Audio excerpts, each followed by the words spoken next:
Oh gosh, I just realized that my mic was muted. Oh gosh, let me start again. So hello everyone, welcome to the Ketchup Court recap show. Not the greatest start, but we move on. I am going to be talking about the Brendan Banfield trial and what has been happening on day 6 that has been such a disaster for the defense. I'm going to go through and break down why it has been a disaster, how the prosecution has found their footing again after what they have done on day 4 and day 5 of this trial. I am also gonna go through exactly what I think is going to happen for day 7. So who am I? Like I said, I'm Heinz, your friendly neighbor Ketchup man, and literally all I do on this channel are full trial recaps of cases that have concluded, as well as doing daily and weekly recaps like this one here. And I personally treat trials as life studies. I focus on legal strategy, witness behavior, and why I believe they might be behaving that way, as well as the perception of the jurors on certain evidence and how this might influence them. So without further, let's get into day 6 of this trial, and yeah, let's continue. We follow orders or people die. It's that simple. Are we clear? That clip, there is context to it, and I'm gonna get to it at the end. But for all of this, we're gonna focus on the defense, right? And the defense produced 7 witnesses, 7 in total of in all of this, which is a lot more than what they had on yesterday when they presented their case in chief. So let me just pull this up 1 second. Oh, I can't find. There we go. Found it. Yeah. So let me just pull up my report, because these are the witnesses. So you can find the report on the Ketchup Court website. It's all there for you. Hey, to get a trial, welcome to the stream. I'm glad that you are here. I love your coverage of this case.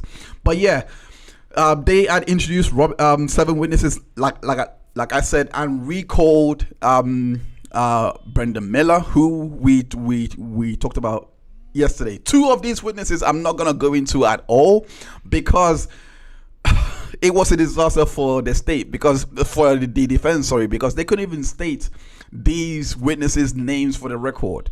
And what's worse is, later on during the trial, the state had to object and get them to literally state the name of the witness that they had. It was a disaster of a show for the defense, if you can describe it as such. And you could see the logic of what they were trying to do, but based on what came out yesterday, I don't think that they needed to go down the route that they're going to go down, and I'm going to explain why. So Brian Ames and Robert Casanova were the first 2 witnesses. Then we had Leah Smith. I'm going to get back to her because she is a key witness that I'm going to focus on. And they also had Matthew Nielsen. He testified.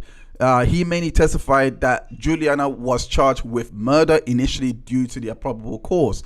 This will become apparent later on, because David Giacchio gave I hope I'm pronouncing the name properly, but he gave a lot more context as to why that murder charge may have been. Was it David? Yeah, it was David. Yeah.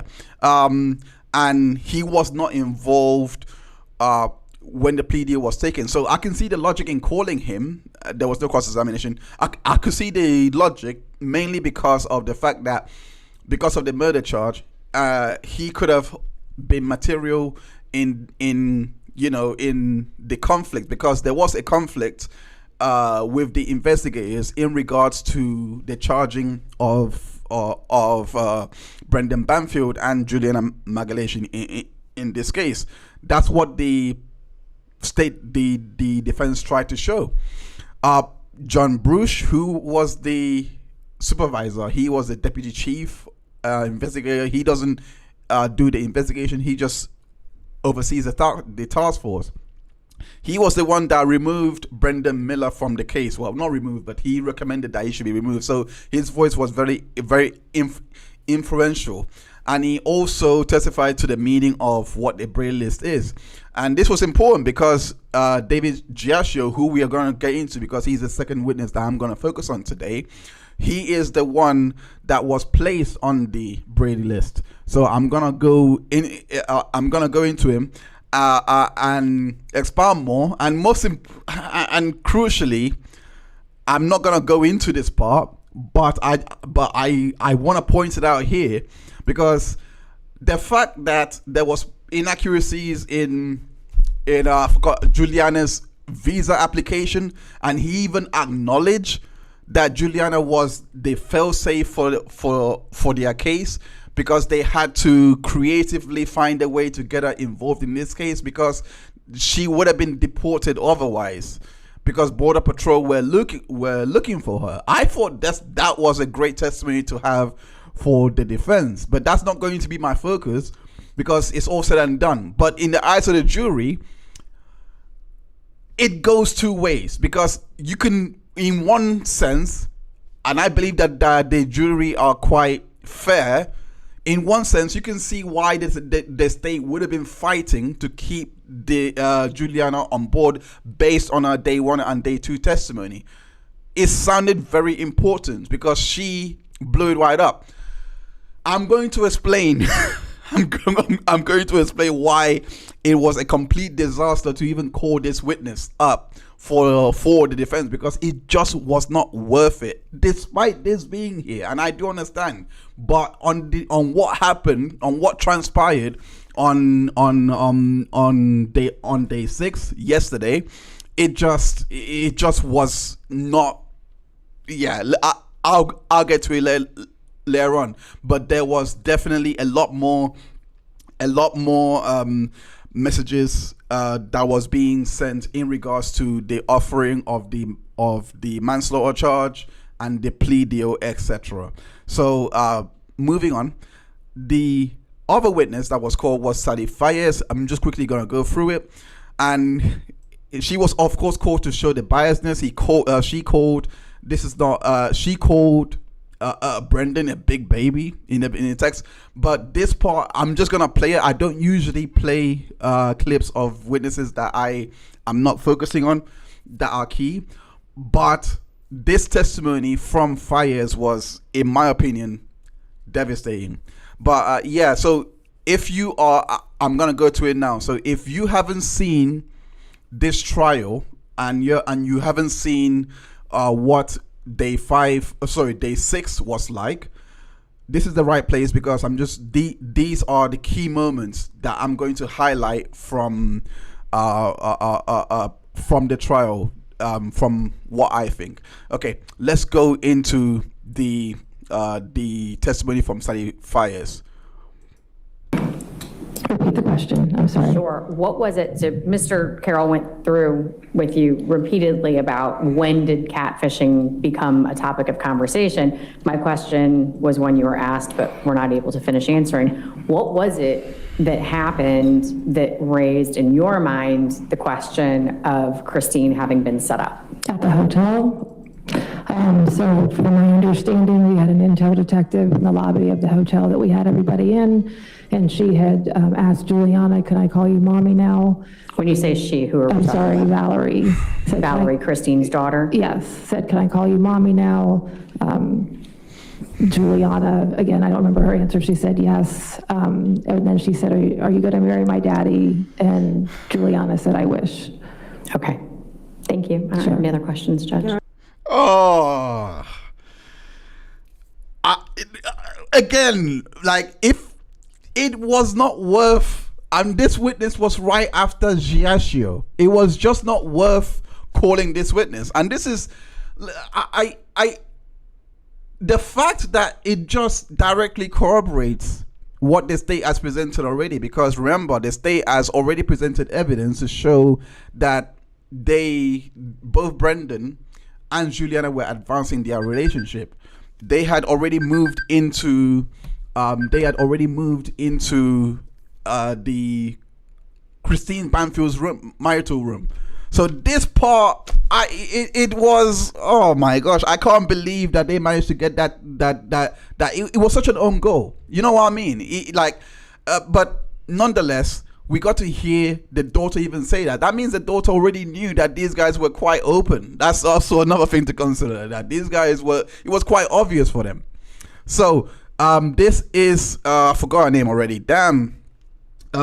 She goes by the name of let me just quickly make sure. Leah Smith, that's the one. Oh, it's right there. Well, anyway, Leah Smith. So Leah Smith was she was important because she kind of laid down the groundwork in regards for the theory that they had, which was, well, in regards for the investigate the integrity of the investigation, basically the attack, because they were trying to show that the investigation was completely biased towards Brendan Banfield, and what Leah had to testify to was quite key for that. Let's go to a testimony. The chain of command going up, the supervisors, they're not investigators, correct?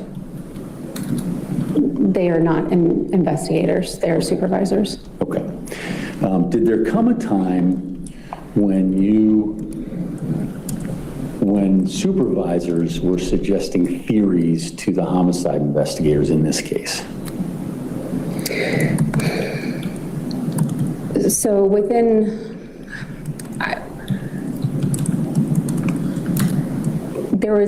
had a briefing within the first week of the incident where we were discussing everything that everybody had done and the information that was collected, and our supervisor at the time told us there were two theories in the case and we needed to get behind the right one. Who was the supervisor? Lieutenant Smuck. Okay. Who was in the room?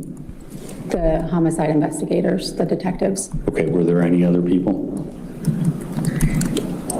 I don't recall if there were. Okay, so that testimony, they already had theories that had been developed, right?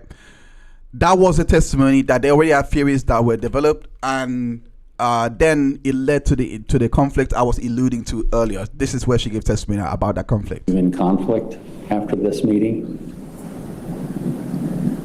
Like in future meetings? I would say that the investigators on this case knew to investigate with an open mind, even though that might not be along the lines of what the supervisors might have wanted us to look at, how the case to investigate a particular line. Okay. And so what's important with Leah's testimony, which I do think it was quite favorable for the defense, because it was favorable in the sense that if you already made your mind and you had this theory already before the data even had, then of course you're going to make the data fit the theory. So you're going to manipulate to fit the theory. You're also going to manipulate Juliana Magalhaes to fit the theory as well. So the logic was there. I get it. She was good for that. And then it fell off the rails from here on.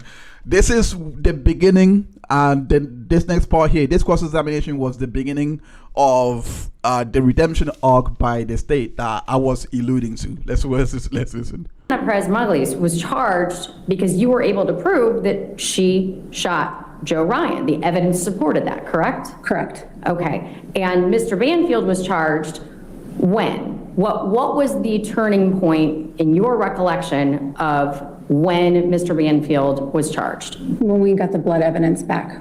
Thank you. Okay, so the blood evidence that they're referring to is the evidence in regards to it being on Banfield's trousers. I was gonna say the eyes, but I have no. I was gonna say the glasses. Sorry, but I can't go back because I have this discipline where I gotta behave like a juror. I can't go back. I must focus on the day and on my notes. That's it. So, based on day one, I only learned that there was blood on Banfield's glasses. At least glasses, I believe, belongs to Banfield, from the evidence that was submitted. So I don't know if that blood that is referencing also belongs to Banfield that was blooded on the glasses. But that's the evidence that the defense has to contend with. Now, the next part was David Giacchio, who was on the Brady list. The same question that was asked to Bruce, because he was on the Brady list and was still on the case. However, the lead detective and Brendan Miller, who was against the theory that they had in regards to the catfishing and Juliana operating it, where Brendan Miller, if you recall day 5 recap, it was established there that Brendan Miller had challenged the report, had not want to change his opinion on the report, and he basically was saying that Juliana Magalhaes has changed her story. That's what he put on the report. He was transferred to another division to do evidentiary work. Same with the lead detective. So this is the testimony in regards to why he was on the Brady list. Overruled. I'm not aware that anybody keeps a Brady list, but the Commonwealth has told me that they make certain disclosures about an investigation where I allowed an employee who had a brain tumor to stay home on light duty at the direction of a commander. Okay. And so that was one instance when you were put on the Brady list. Have you been put on the Brady list on other occasions? No. Objection is to relevance. Overruled. He answered no. And the Brady list essentially, well, you tell me, what is the Brady list? Well, like I said, I don't think there's a Brady list, but the Commonwealth makes disclosures based on opinions that they form about a case. And the underlying finding is truthfulness, correct? No. Okay. And this is when they Now, there's comment in here about catfishing. this is when the defense started stuttering and started scrambling for everything, because they now go into the catfishing testimony, and what happens next, right? It has got to be the most own goal. Let me just go back to the report quickly, just so that you can understand what I'm trying to present. So let me put. Oh gosh, that's not the right one. There we go. That should. Well, hopefully this. Anyway, let me close that down. Maybe you can see it better here. All right. So already, so when it comes to, let me go back. I want to go back here. They were the main point that was highlighted here, that she was offered manslaughter, and Giacchio testified that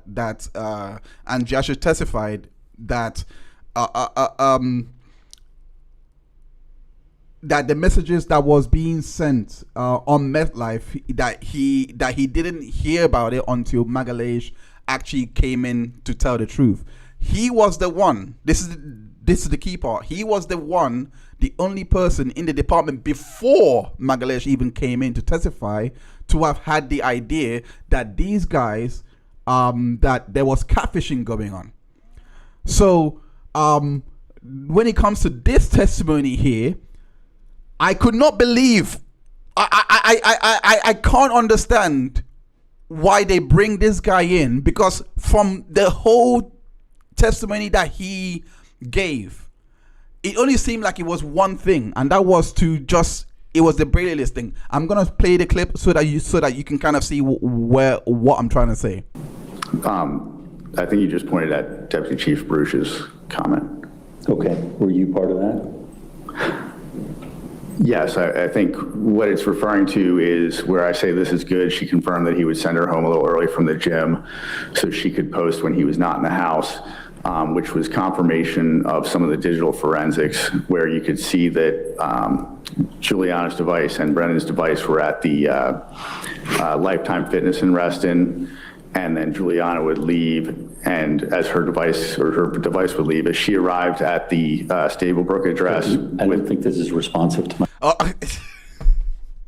It's too late now. You've already tested. Like, the question was so bad to even begin with. You heard the question; it was actually bad. And I'll get to your comment really quickly, Sweepy.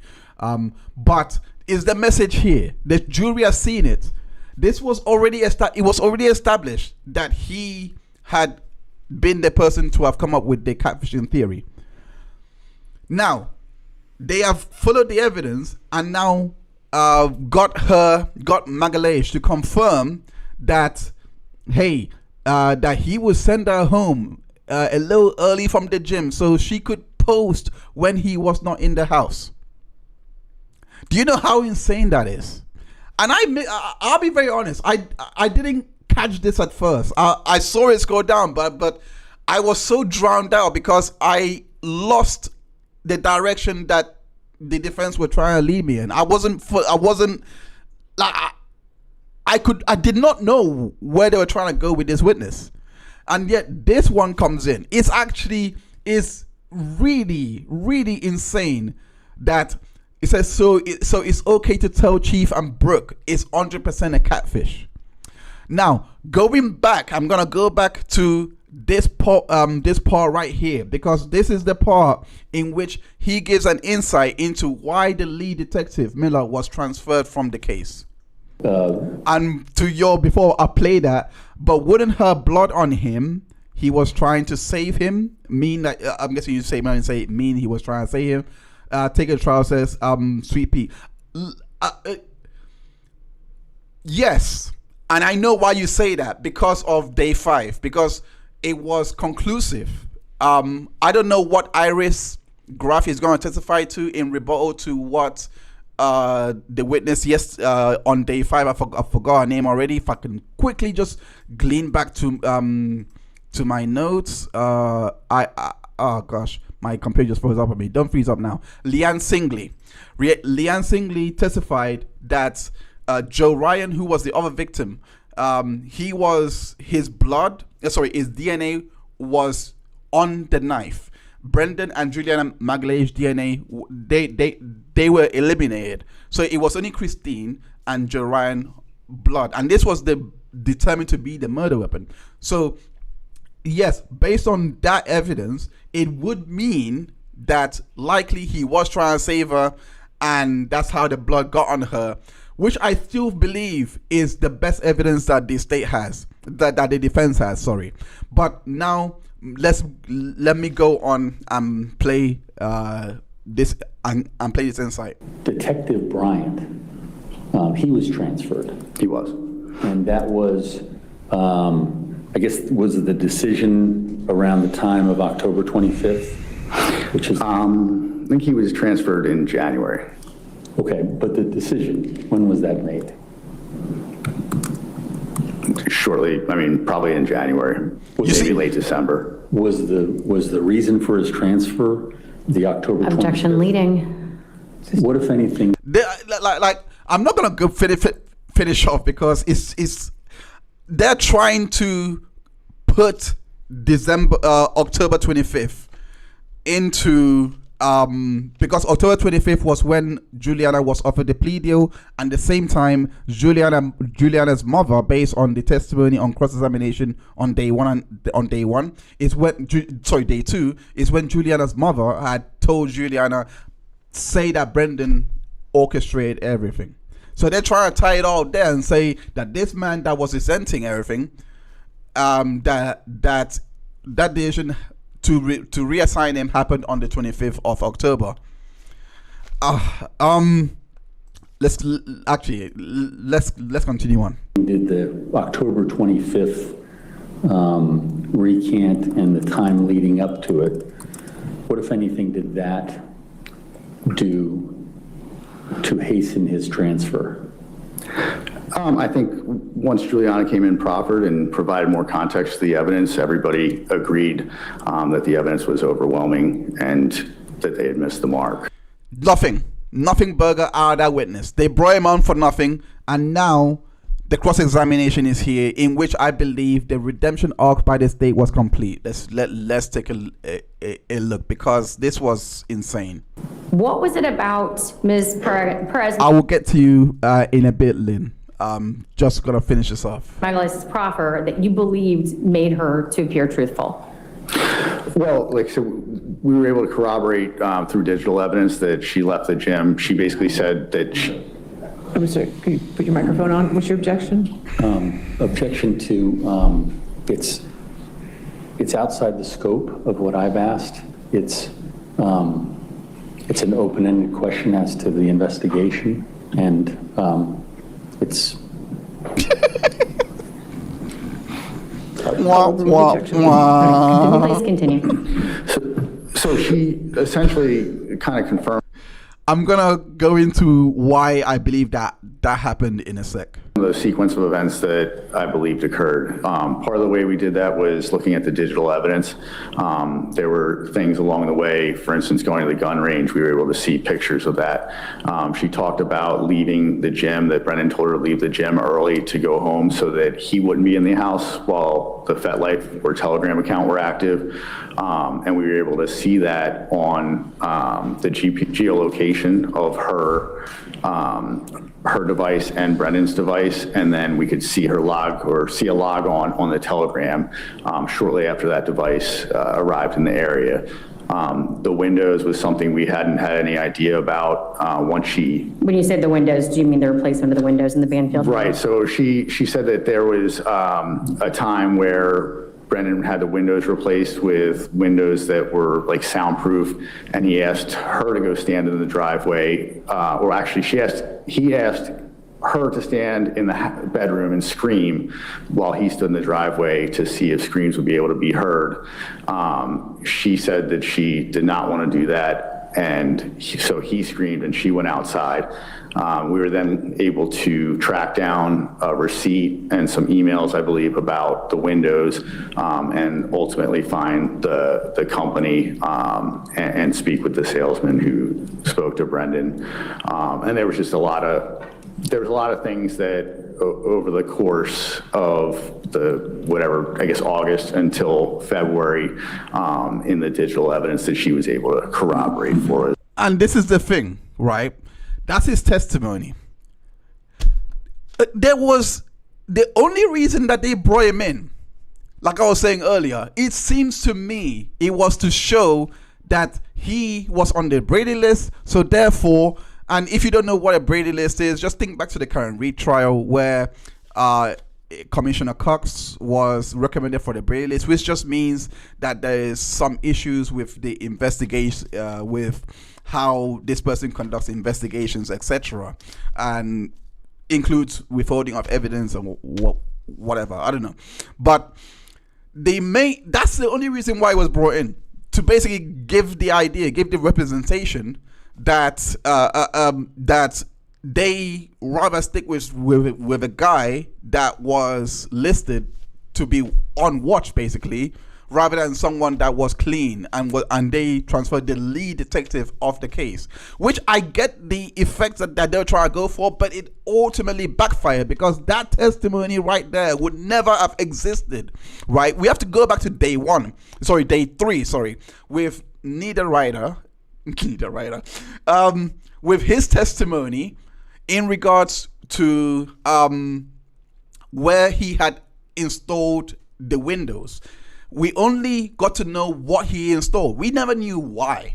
And for the life of me, based on the value of this testimony here on cross-examination, I would never understand why the state did not call him at least for the last day to give this testimony on top. Well, maybe they couldn't go into the text messages that was given.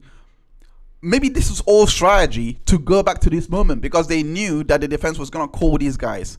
It makes me wonder, why would you call him knowing that this evidence exists for him to give? Because we would have never learned that Juliana they were actually testing soundproofing, trying to get to see if you can hear screams, which is bad for the case because it shows premeditation. In all fairness, They tried to mitigate it, but of course, the cross-examination, the defense tried it, but they couldn't do it. Like Lynn just said, because Lynn said Court TV is saying that Brendan would testify. I am not surprised at all, because I did expect him to testify. I actually did expect him to testify, because end of the day he has to. It's a he said, she said between him and Juliana Magalhaes. And on top of that, it just makes sense. It just makes sense, because he can provide a lot more context to what is going on here. And they, on top of that, they already have the benefit of having Joe Ryan's DNA on the knife. And I believe the defense, they might focus a lot more on the knife. I hope they do focus a lot more on evidence that ties back to Joe Ryan, and I don't know what witnesses they're gonna call next, but they need to. This whole strategy of showing bias, I don't think it's working. I just don't think it's working. Like attacking the integrity of the investigation. Also, another evidence that's working for them is the testimony of Christine's blood found on Juliana's shoes that was testified to, I believe it was yesterday on day 5. That's also another evidence that's working for them. And in all fairness, the state done a great job in restoring Juliana's credibility, but I still think it's really up in the air. And I'm hoping that I'm hoping that the defense refocuses, because they do have a case that can, in my opinion anyway, survive outside of going for the biasness of the investigation. I think that the knife is enough. I'm going to go back now to the intro, and the reason why is because of all of this police that was being called. It was just it was that simple. It was literally, they had to reassign all those people because they know what's at stake. They know that there's a high likelihood that these guys were colluding, and I do think they did plan this murder. And it's one thing to have Joe's DNA on the knife, but for you to have lured Joe to go and do this killing, that's what I think Joe thought, and then they come in and kill him. That does not exonerate you, in my opinion. That does not exonerate you from the responsibility of this. And I think that's what he has to testify to remove the fact that he was the one to lure Joe there. That's what I think the play is, because despite the knife evidence, it's a lot more. It seems a lot more deeper, because it seems the charge reflects a premeditation element. Anyways, I'm going to leave it there. I don't want to run over the time. These recaps are meant to be only for half an hour, so I don't want to stay too long. I am doing a members trial monitoring stream where in the Heinz trial room, where and it follows this stream. So once this stream ends, you'll be redirected there. This is where I make the trial reports. Members can give insights on what they think is going on in the case. What you're seeing here is basically what I do in the trial room in real time. So that's pretty much it. I hope that I've been able to catch you up before the trial starts, which it should start in like half an hour. But yeah, I will leave it there. Thank you so much, everyone, for tuning in. Thank you. Oh, I forgot to say, make sure you go and check out Taking the Trial. Sweet Pea, she is also covering this case. So if you are unable to join me in the trial room, then I would recommend you go and join her. I think she's a great host. She had that funny, I don't know who she compared, Bob's Burgers twerking, I forgot her name, twerking Lisa or something like that, compares twerking Lisa to Juliana Magalhaes. Anyway, no problem, Lynn. Hopefully on the next recap, I have no idea when what's gonna happen, because there's supposed to be a snowstorm or something like that in Virginia that might interrupt proceedings for a bit. So I'll keep you guys posted. Make sure that you check out the Ketchup Court post community section so that you can be up to date with the updates that I post on there. Anyways, I go by name of Hines, and I'll see you in the trial room. Yeah, bye for now. Thank you everyone for tuning in for another Ketchup Court live stream. Make sure that you smash that like button as well as hitting that subscribe button to be notified of our future live streams. We go live regularly, bringing you case updates and recaps of ongoing trials, so make sure you hurry back on the next live stream. We also have more content on the channel that you can binge on. Check out the playlist that we have showcasing all of these contents.